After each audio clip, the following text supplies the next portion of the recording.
सात काल के रहस्य, दिन और रात जो ब्रह्मा के बराबर है।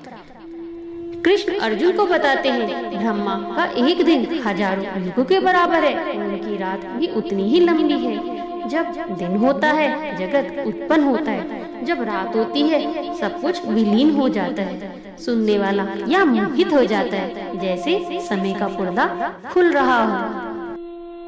भाग 8 कृष्ण बताते हैं दो मार्ग, प्रकाश का और अंधकार का।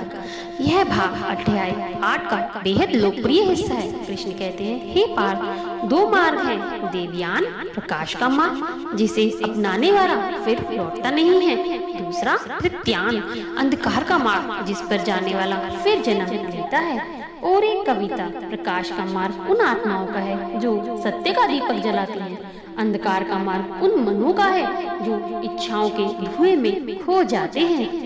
भाग 9 अंतिम संदेश, भक्ति ही अंतिम सत्य है। कृष्ण अंत में अर्जुन से कहते हैं इन सभी बातों को जानकर भी यदि मनुष्य केवल भक्ति में अडिग रहता है तो वह सब मार्गों को पार करके मुझे प्राप्त हो जाता है। और यहाँ अध्याय का सबसे गहरा सबसे सुंदर भाव, पार्थ संसार बदलता रहेगा, जीवन चलता रहेगा, और जिसे तुमने अपने हृदय दे दिया वह तुम्हें कभी नहीं छोड़ेगा, और जिसने मुझे अपना बना लिया उसे मृत्यु छू भी नहीं सकती।